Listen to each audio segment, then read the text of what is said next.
Dr. Mary Neal is an orthopedic surgeon who shares her medical practice and her love for outdoor adventure with her husband, Bill. In 1999, they planned an adventure that took Mary on a spiritual journey few have taken and returned to talk about. My husband and I really enjoy kayaking. We enjoy traveling.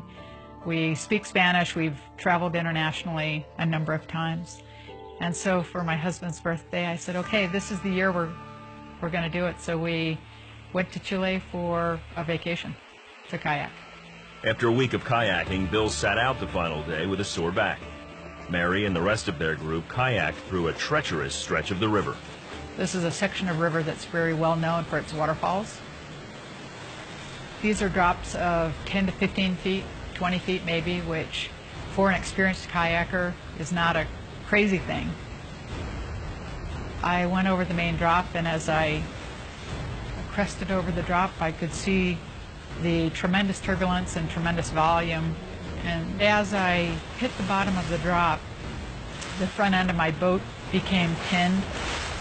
I and my boat were immediately and completely submerged.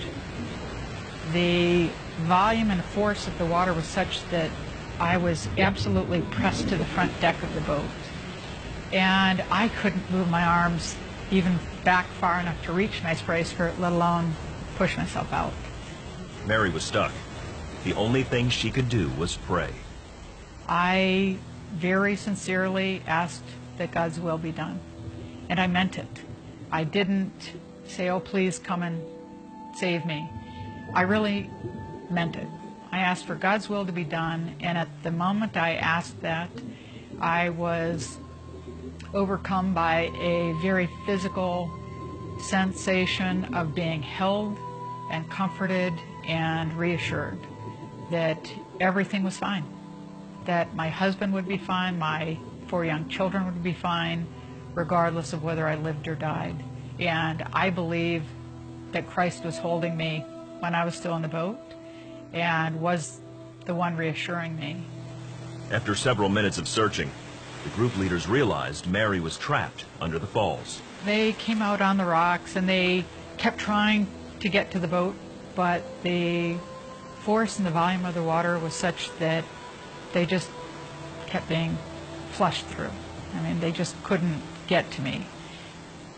At one point, they sort of recognized that it was really turning into body recovery, not so much of a rescue.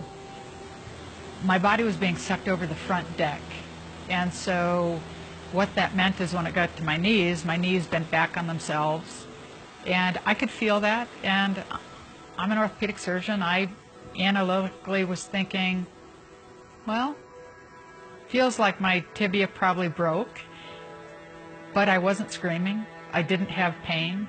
I didn't have fear. I didn't have that sense of ear hunger. I know I've been underwater too long to be alive, yet I feel more alive than I've ever felt. And this is more real than anything I've ever experienced. As my body broke free from my boat, I felt my spirit break free from my body, and I rose up and out of the river. Mary looked down on the river as she left her body. Then she was met by a group of heavenly beings. They were absolutely overjoyed to see me and greet me, and I them. I knew that they had known me and loved me as long as I existed, and I knew that I had known them and loved them, and I knew that they had been sent by God. They began taking me down this exceptionally beautiful path that was brilliant, and they were taking me toward this great domed structure of sorts that not only was exploding with beauty and color, but it was exploding with this absolute love of God that was beyond anything I could ever describe or ever truly explain. And I could hardly wait. I was absolutely overwhelmed by this sensation of being home, of being where I belonged. but just as quickly there was this sense of disappointment that descended on everyone. And the spirits who had taken me there told me that it wasn't my time and I had more work to do on earth and I had to go back to my body. After what seemed like hours with her heavenly host, Dr. Neal returned to the river and watched as her friends recovered her body. I could see my body being pulled to the shore, and I could see the guys start CPR. I felt like he was looking right at me and begging me to come back and take a breath. And I lied down and I was reunited in the middle of a very remote part of South America. Dr. Neal had been gone for over 15 minutes, perhaps as long as 25. Certainly longer than medical science can explain her survival. She was flown back to the United States where she slowly recovered from her injuries. In her book, To Heaven and Back, she talks about how the reality of God's love has changed her for eternity. All of the promises of God are true.